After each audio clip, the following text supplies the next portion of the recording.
Hey, thanks for listening to the weekly messages of Crossroads Christian Church out of Grand Prairie, Texas.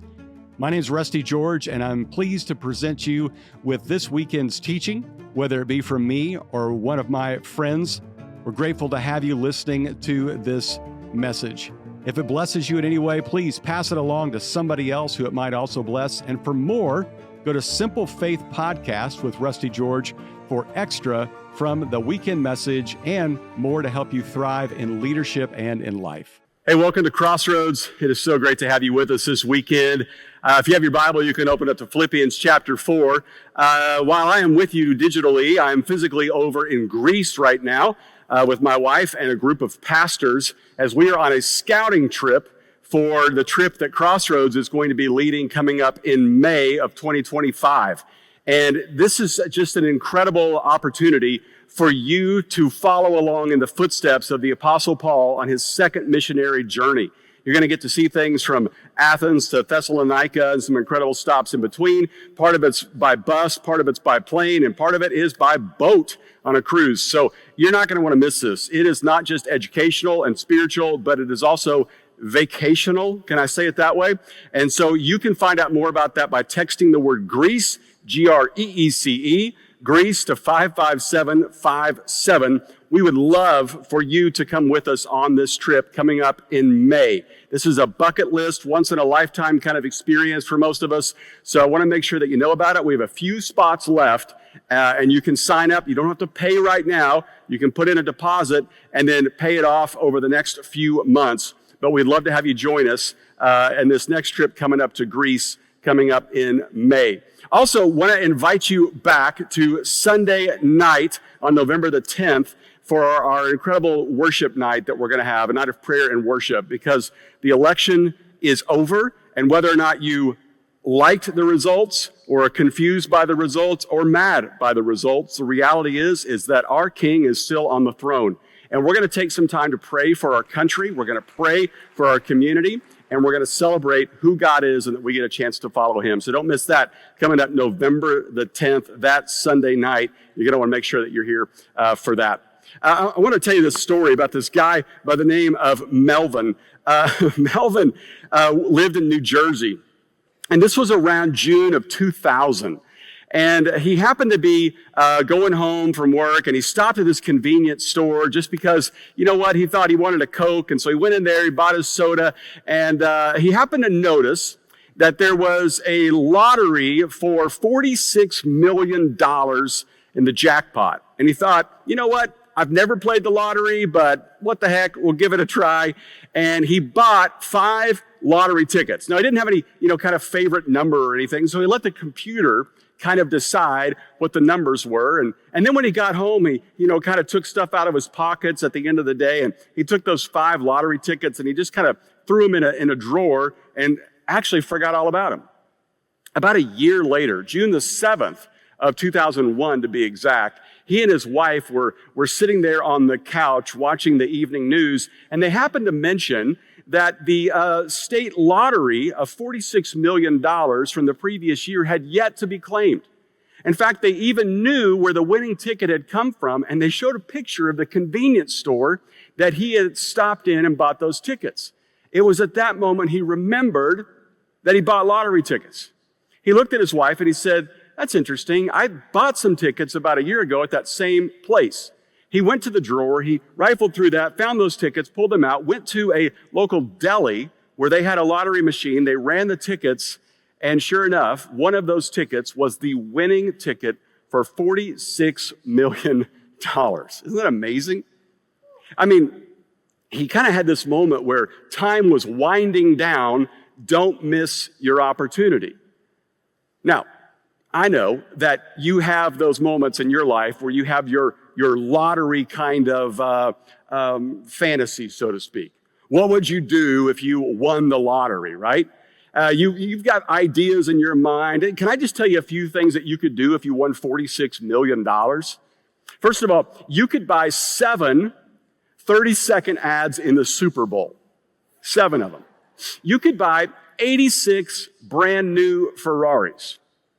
You could buy a 3-bedroom house in California somewhere, right? I mean, most of us maybe wouldn't do that, but we would blow some of it just frivolously. We would spend it on some things that we might think are stupid, but we could do it now. And then we would probably take the rest of it after we gave some to friends and family and bought mom a house and those kind of things, and we'd invest it.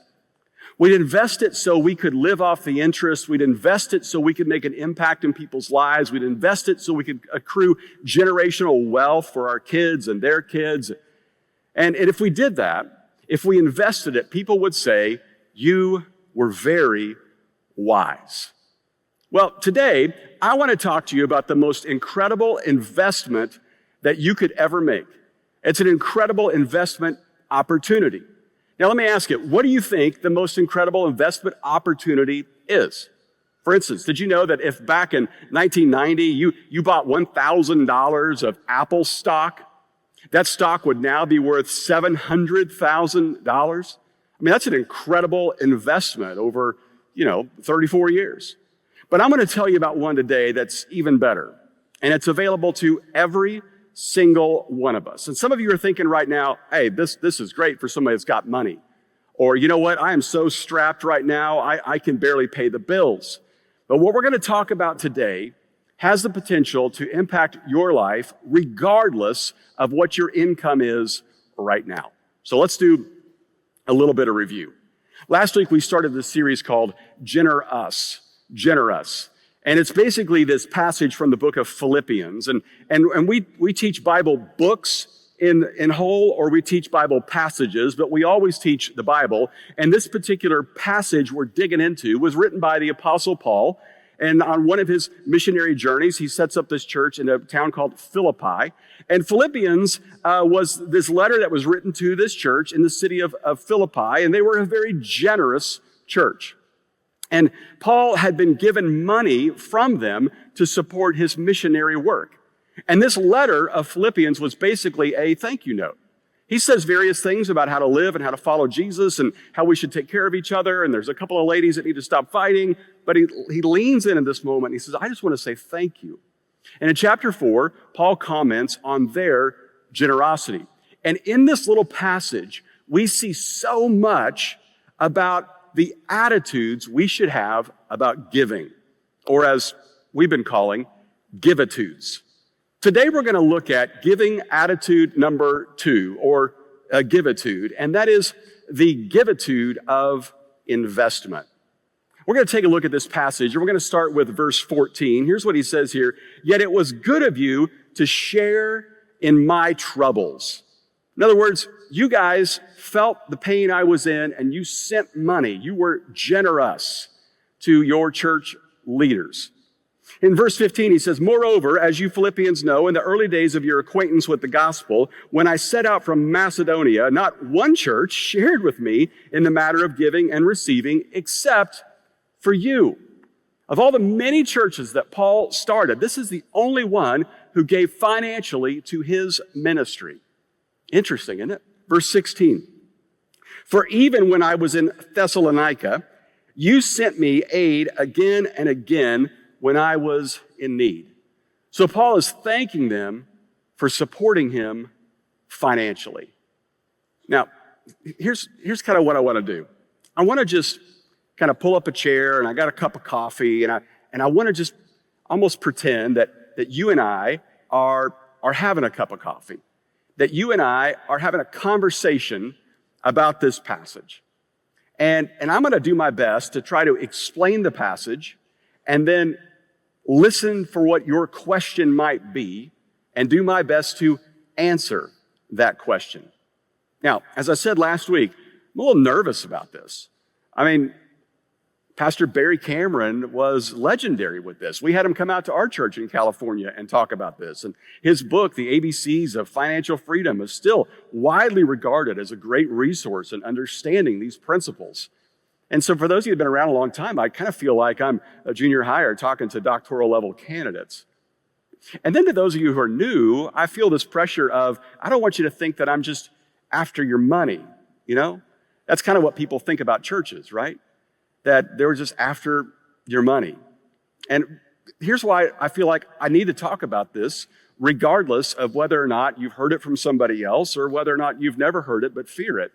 The reality is I know what these principles have meant in my life. And I know the impact they have had on me. And that's why we tell you this. If you don't trust us or feel like we're twisting your arm, choose a different church to give to. We're not doing this series to get your money. We want something for you, not from you. And that's what Paul's going to teach us about right here. In fact, these are the same concerns that the Apostle Paul has. Look what he says here in verse 17. He says, "Not that I desire your gifts. What I desire is that more be credited to your account." In other words, I want something for you, not from you. This is incredible. In fact, if you go back to the original Greek where Paul is using these words, it would basically be maybe transliterated a little bit differently. And this is probably the most accurate way we could explain what he is saying. And it would be like this. What I'm really excited about is the interest that will be excessively and accrued to your bank account. This is Givitude number 2. It's the attitude or the principle of investment. So here's what I want to do. I want to share 2 important truths, and then I want to give you a clear next step. And I want to do my best to try to answer your questions about this along the way. Deal? Here we go. Truth number 1. You have a heavenly Father that has given you a heavenly bank account. Now, I don't know if your parents did this, but when I turned about, I think 11, 12 or whatever, I was mowing some lawns here and there to make a little bit of money, kind of starting off in my venture and kind of having a job. And my mom took me down to our local bank and we opened up a savings account. Not checking yet, just savings. And I put in 20 crisp $1 bills, that I'd probably kept in my sock for a while. And I began the process of saving. Got a little bit of interest on that. I was beginning to learn what that meant. And I got this little booklet, right? This little savings account book that I would carry around and write what I'd put in it. Sometimes I'd take it to school, just to kind of impress the ladies. It's kind of a man of means. So what I was. Well, here's the reality the Bible teaches us. That the day that those of us who are Christians gave our lives to Jesus, that very same day, God opened up a heavenly bank account for each one of us. And the Bible teaches that every time we use money here on earth in a way that honors God, every time we give to the work of God through the church, wherever we use money to help the homeless or orphans or widows or hurricane victims or people in need that we help in the name of the Lord, the Bible says we are making deposits in our heavenly bank account. We're literally transferring funds into our heavenly account. Now, the way the Bible speaks of this is that we are storing up treasures in heaven. Now, let me just ask the question you might be wondering right now. Rusty, are you sure you're not reading too much into this verse? It's a great question. In fact, the way that you understand any verse is by looking at the entire Bible. In other words, does my understanding of this verse line up with what the rest of the Bible teaches on this subject? For instance, maybe you've heard the phrase before, I can do all things through Christ who strengthens me. Yeah, that's true. But it's not true if you're standing outside of a bank getting ready to go in there and rob it. And you say, I can do all things through Christ who strengthens me. I mean, that doesn't line up with the rest of the Bible. So how does this verse line up with the rest of what the Bible says about finances? Well, let's take a look at that. Take a look at what Matthew chapter 19, verse 21 says. Jesus says, I want you to go and sell your possessions and give to the poor, and you will have, look at that, treasure in heaven. Then come and follow me. In Luke chapter 12, it says, sell your possessions, give to the poor, provide purses for yourselves that will not wear out, a treasure in heaven that will never fail, where no thief comes or no moth destroys. Again, Matthew 6 says this, do not store up for yourselves treasures on earth where moths and vermin destroy, where thieves break in and steal, but store up for yourselves treasures in heaven where moth and vermin, or as we would say here in Texas, crickets, do not destroy, and where thieves do not break in and steal. And finally, the Apostle Paul, in another letter he writes to this protege named Timothy, He says, command those who are rich in this present world not to be arrogant, nor to put their hope in wealth, which is so uncertain, but to put their hope in God, who richly provides us with everything for our enjoyment. Command them to do good, to be rich in good deeds, to be generous and willing to share. In this way, they will lay up treasures for themselves as a firm foundation for the coming age, so that they may take hold of the life that is truly life. So truth number one is this, and we find it throughout the New Testament, is that every believer in Jesus has a heavenly bank account, and that we make deposits into it whenever we use money here on earth in a way that honors Jesus. So, if you're a follower of Jesus, when you get to heaven, your bank account will be waiting there for you. But you know what the worst part is of this whole thing? When we get to heaven, if we don't like what's in the bank account, we have no one to blame but ourselves. I can't make deposits on your account. Your grandma can't make deposits on your account. And you can't make deposits on mine. You're the only one who's decided how much goes in there. Now, here's the second question I kind of want to just raise from some of you, and that is, what if I don't have a lot of money to invest? I mean, that Apple stock is great, but what if I didn't have $1,000 to invest, or I don't have the money to invest in anything right now? Can I still be a part of this? Maybe you feel a little uncomfortable about this because you're looking at people down the road from you right now, or you're thinking of people that are from, your past or your current life where they got a lot of money, and you think, man, I just don't have money lying around like they do. Well, this is what's so amazing about God. God doesn't do accounting that way. In fact, there's a story in the New Testament, and we'll get into this a little bit more next week, where Jesus and the disciples are in the temple and they're watching these people walk through, and they put in their offerings, and here comes this woman who has basically nothing, and she takes these 2 little pennies, or these mites as they were called, and she throws them into the offering. And Jesus said, while everybody else kind of gave of their excess, she gave everything she had.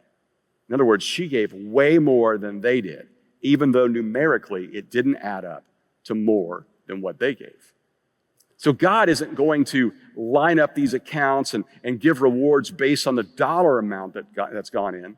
He's going to look at to what you had to give, and I had to give, and what we actually gave to the work of God, and this is the big word, proportionately to the amount that we had.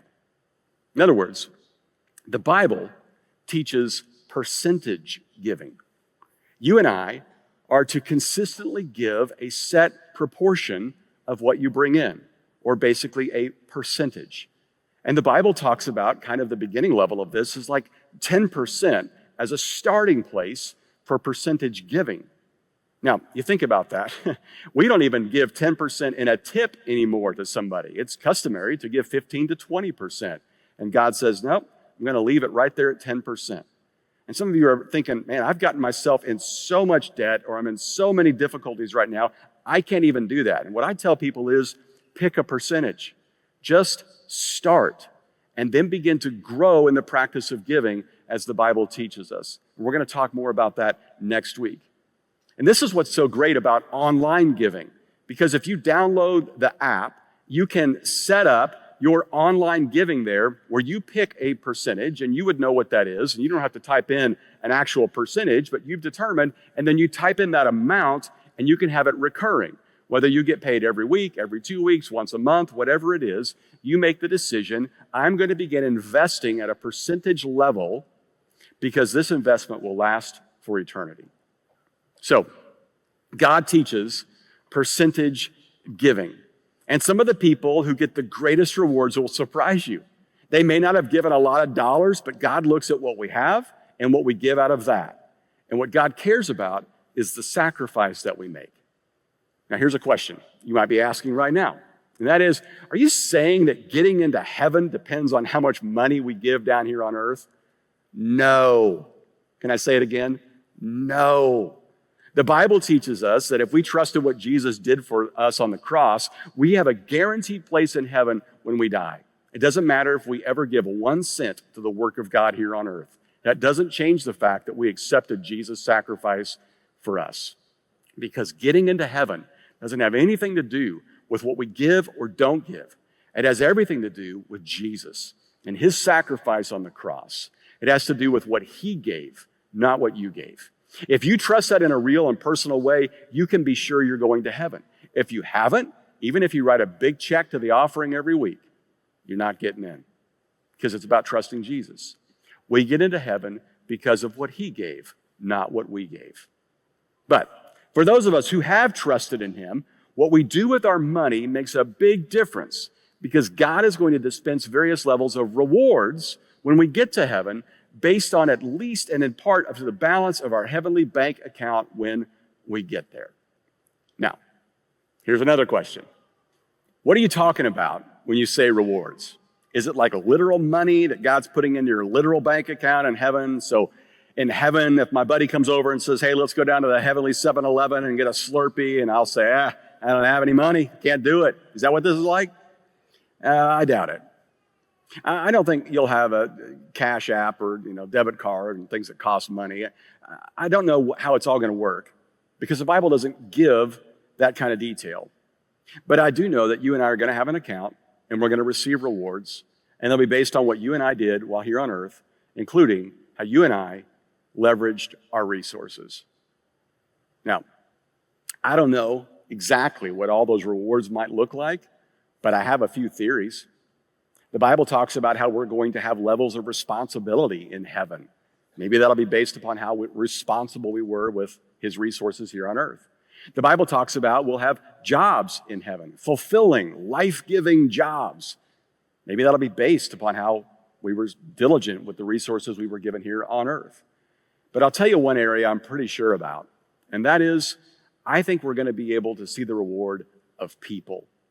And here's what I mean by that.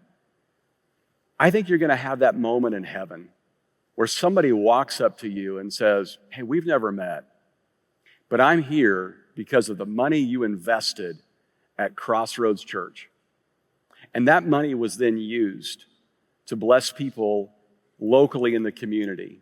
And because of that, because you helped feed my kids when I couldn't, I became a Christian.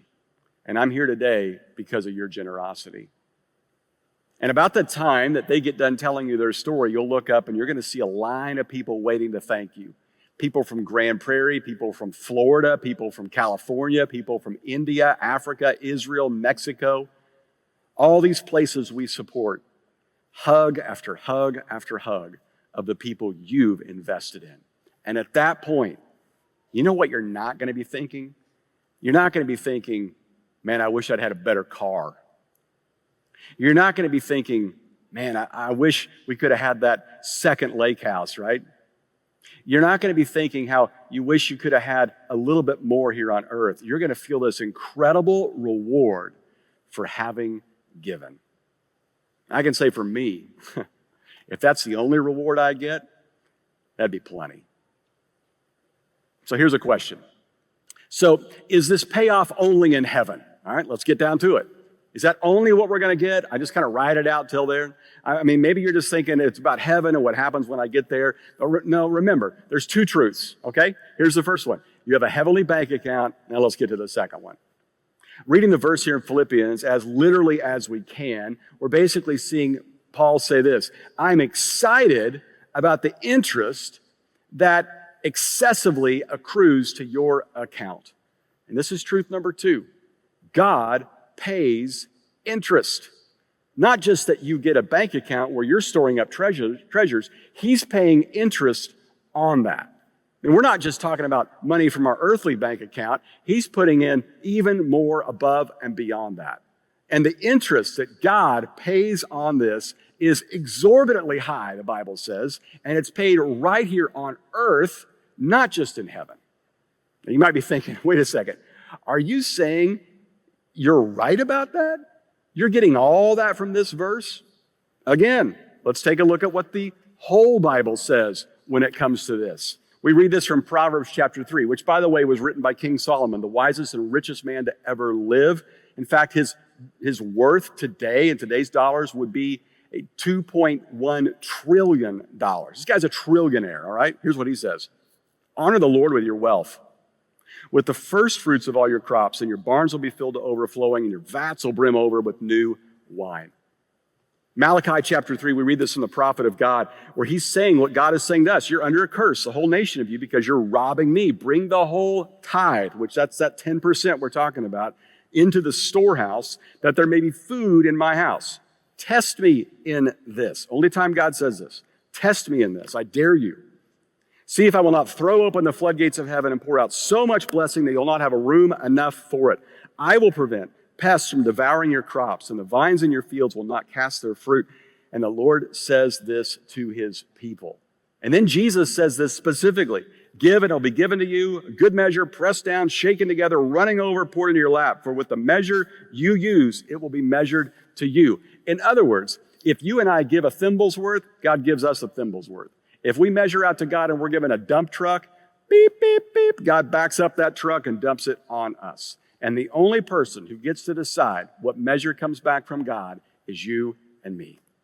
We decide what measure we use to give to God, and that's what Jesus said. Now, this is talking about our financial return.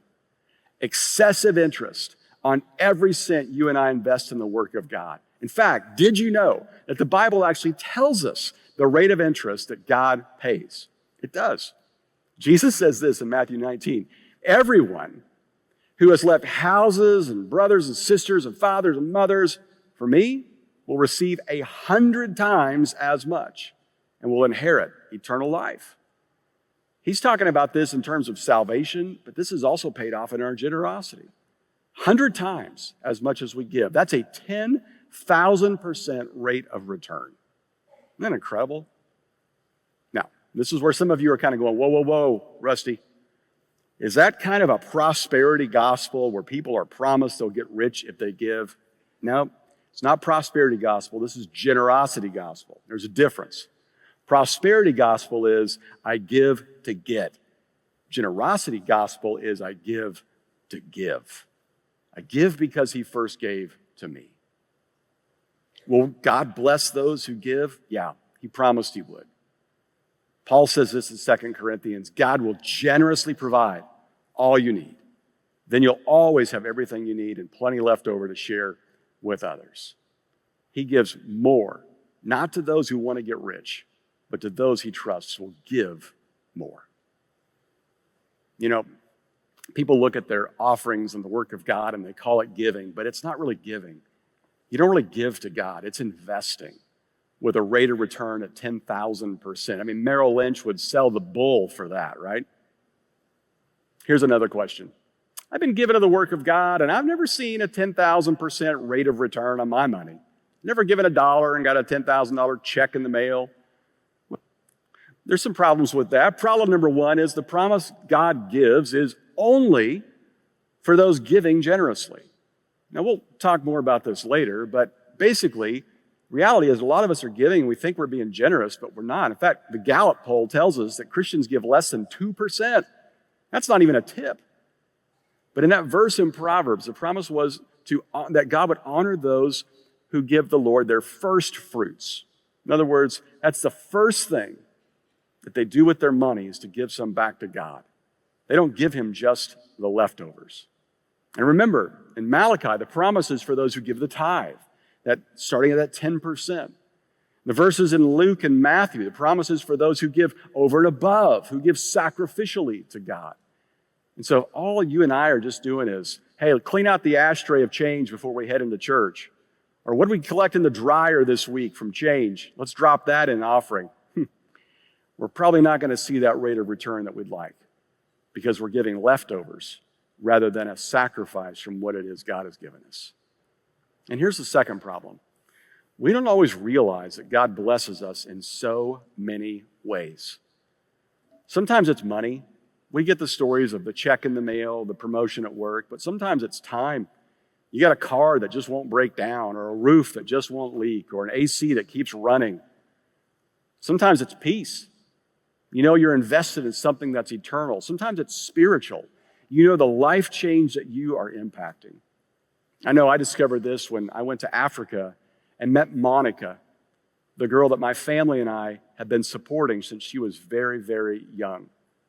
And I think about the kids we've supported. I think about the churches we've been able to give to. And I can't think of a greater investment, not even an apple, or worse, winning the lottery. The reality is, when I see the life change in people, that makes it all worthwhile.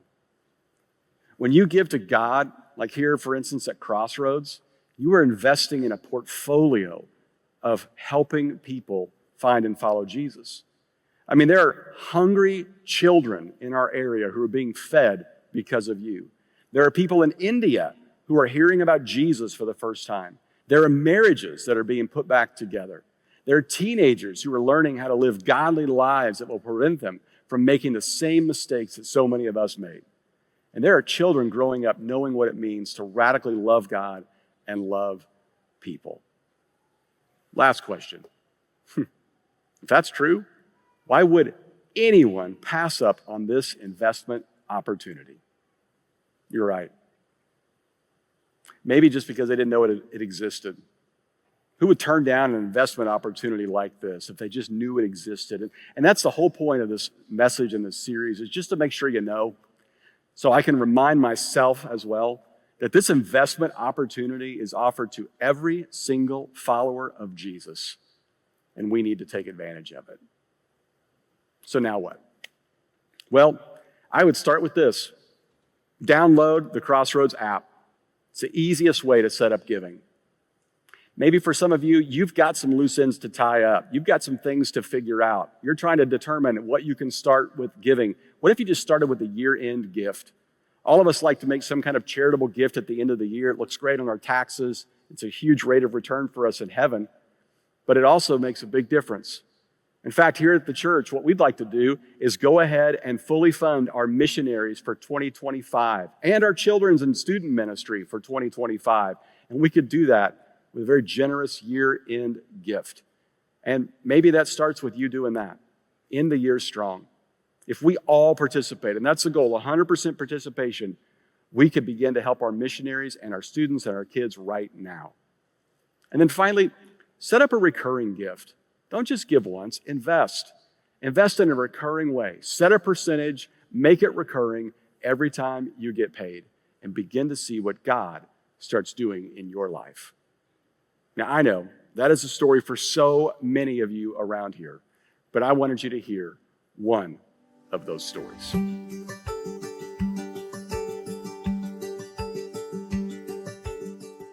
My name is GeneroUS. I've been with Crossroads now 12 years. I'm originally from Texas, but we moved from Arizona to Texas in 2012 after my son was born. So I had a daughter at the time who was 2, and my son was maybe 3 weeks old when we moved. And so I had done some odd and end jobs, hadn't really found my career yet. And I remember I was working with my wife's uncle. And so at that time, we were doing a lot of contracting work all over the DFW area. We were giving to local churches, but not really tithing. And I didn't even really know what that meant. And so I started studying it, reading up on it, watching sermons about it, and just talking about honoring God with what you get first before you do anything else. I remember I had about $20, but I gave the 10% to the church, and I put gas in the car and, done some other stuff throughout the week. And I remember I was down to like my last $2. And it was a Friday, and I'd gone to a gas station and I went to buy snacks. And I'm like, this is the last $2 I have before payday. And as I go in there, there's a homeless man. He's at the register and he's asking, he has, I think, like chips and a drink. And he's asking how much it is. And they're like, it's $2. Now, this is my last $2. And so, that human part of me kicks in and, I wasn't as saved as I am now. I'm trying not to make eye contact with the cashier. I'm trying not to make eye contact with the guy. And God just told me, hey, use that last $2 to pay for his food. So I paid for his food with the last $2. I walk out empty-handed. I didn't have anything to pay for my food. And it happened to be payday that day at the job I was at. And so I just made the choice to let everybody else go first. Like, God kept telling me, hey, honor others and I'll take care of you. If you just put me first and honor others above yourself. So I let everyone else go first and collect their paychecks. And when it got to me, they had run out of checks. My rent was due that week. Actually, it was due that day. And I was feeling a little bit nervous as they were writing those checks. And I see person after person stepping forward. I'm looking at the checkbook and it's getting smaller and smaller. And I'm like, God, I really don't know if that was the best thing to do to let everyone else go first. But I get to the front. I'm like, man, it's not feeling good at this point. It's just, I'm not seeing the whole picture. I'm like, God, why did you allow everyone else to go first? Why did everyone else get paid? And so they paid me in cash, but it was the exact dollar amount to the cent that I needed to pay our mortgage. And because it was in cash, I was able to deposit it into the bank same day and get the mortgage paid. And I was just in awe of how God allowed me to see his hand at work. And just being still and listening to his voice telling me, and sometimes you can get confused. You're like, man, is this my own will? Is this my own ambition? God, is this you telling me to do this? But just seeing, just that first fruits and that commitment to honor God and him making the choice then to allow me to see his hand at work. That was the bigger blessing than being able to pay the rent and being able to pay the mortgage. Any of that was just allowing me to see how faithful and how gracious God is. And since then, we've contributed and we've tithed and have committed to that tithing over just the 10%.